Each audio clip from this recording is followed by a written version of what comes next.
Salam untuk kita semuanya, berjumpa lagi dengan saya di channel Aritela Tutorial, tempat kita untuk berbagi informasi seputar informasi pendidikan dan informasi guru, termasuk informasi mengenai pengangkatan honorer non-ASN menjadi ASN, sesuai dengan apa yang telah dituangkan dalam draft revisi Undang-Undang Aparatur Sipil Negara yang baru.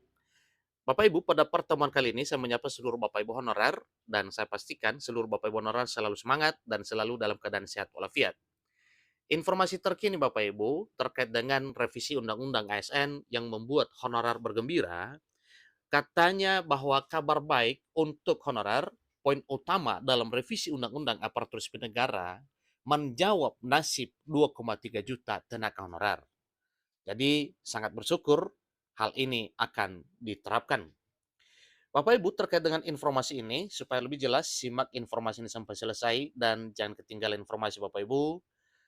Kemudian, jangan lupa tekan tombol subscribe dan nyalakan tombol notifikasinya supaya semua informasi yang disalurkan melalui channel ini selalu update di layar Bapak Ibu. Tanpa basa-basi lagi langsung pada informasinya. Nah, di sini disampaikan bahwa poin utama dari revisi Undang-Undang ASN yaitu menjawab soal nasib 2,3 juta tenaga honorer yang segera akan dihapus per 28 November 2023. Ikuti terus informasinya Bapak Ibu. Anggota Panitia Kerja atau Panja RUASN Komisi 2 DPR RI membeberkan sederet informasi untuk nasib tenaga honorer. Setidaknya ada 2,3 juta tenaga honorer di Indonesia yang menanti rancangan revisi Undang-Undang Aparatur Sipil Negara. Dan hasil ini itu diperoleh dari hasil pendataan honorer non-ASN yang telah mendaftar melalui proses pendataan di Badan Kepegawaian Negara yang telah dilaksanakan pada tahun 2022 yang lalu. Revisi Undang-Undang Aparatur Sipil Negara yang kabarnya akan disahkan pada Agustus 2023 ini akan menjawab soal kepastian nasib tenaga honorer. Meskipun tenaga honorer akan dihapus pada bulan November 2023, namun pemerintah memberikan satu jaminan bahwa tidak akan ada pemberhentian secara massal. Meskipun tenaga honorer akan dihapus, tetapi ingat bahwa penghapusan dimaksud bukan penghapusan pemecatan dan bukan dalam arti PHK, tetapi status honorer atau status pegawai honorer itu dihapus dengan dialihkan menjadi ASN, baik PNS maupun P3K.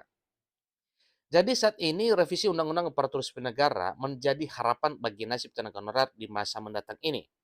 Karena semua terkait dengan nasib honorer telah dimuat dalam draft revisi undang-undang yang segera akan disahkan sesuai dengan informasi yang telah disampaikan sebelumnya. Salah satu substansi dari revisi Undang-Undang Aparatur Sipil Negara ini adalah penyelesaian masalah dari nasib tenaga honorer yang disebut akan diangkat menjadi pegawai pemerintah dengan perjanjian kerja atau P3K di tahun 2023 ini. Jadi berikut ini adalah beberapa poin utama revisi Undang-Undang Aparatur Sipil Negara yang menjawab soal nasib 2,3 juta tenaga honorer yang akan segera dihapus. Melansir dari Unius, berikut adalah poin utama RUASN. Pertama, status tenaga honorer otomatis akan menjadi P3K. Jadi luar biasa Bapak Ibu ya. Ini sebagaimana yang telah dikabarkan bahwa poin penting itu ada dalam revisi Undang-Undang ASN dan hal pertama mengenai informasi ini yaitu status honorer otomatis akan menjadi P3K. Jadi tenaga honorer yang memiliki masa kerja di atas 10 tahun maka akan diangkat segera menjadi P3K paruh waktu. Nah, informasi berkulit terus Bapak Ibu ya. Kalau informasi sebelumnya disampaikan bahwa para honorer nantinya yang sudah memiliki masa kerja 10 tahun lebih akan ditetapkan diangkat menjadi P3K penuh waktu. Tapi informasi kali ini ya ini membuat sedikit Bapak Ibu honorer berputar pikiran karena memang dulunya diangkat menjadi P3K penuh waktu, sekarang adalah paruh waktu. Nah, yang mana benarnya? Tentunya itu kita akan menunggu keputusan dari pemerintah terkait dengan hal ini. Kedua, kontrak kerja P3K paruh waktu. Kontrak kerja dari P3K paruh waktu ini minimal 5 tahun. Dan jika dalam kurun waktu yang sudah ditetapkan kinerjanya memuaskan, masa kontrak tersebut bisa diperpanjang. Ketiga, skema P3K paruh waktu. Skema dari P3K paruh waktu ini, kontrak kerjanya ada yang diperbarui setiap tahun. Contohnya seperti pekerja sopir, petugas kebersihan, dan juga satpam. Skema P3K per waktu tersebut dilakukan pemerintah sebagai langkah untuk memberikan kepastian terhadap nasib tenaga honorer yang ada di instansi pemerintah, baik pusat maupun daerah. Dan pada informasi kali ini, terutama yang memang tidak bisa diangkat menjadi P3K penuh waktu atau full time. Sistem outsourcing yang sebelumnya menjadi polemik di kalangan tenaga honorer akan dihapuskan dan itu tidak akan berlaku lagi dan diganti dengan skema P3K paruh waktu. Outsourcing jangan dipikirkan Bapak Ibu karena memang itu resmi tidak akan diberlakukan kepada seluruh Bapak Ibu honorer. Karena dikaji bahwa dengan sistem outsourcing maka yang menangani adalah swasta dan para honorer nantinya setelah diangkat tidak ada hubungannya dengan negara.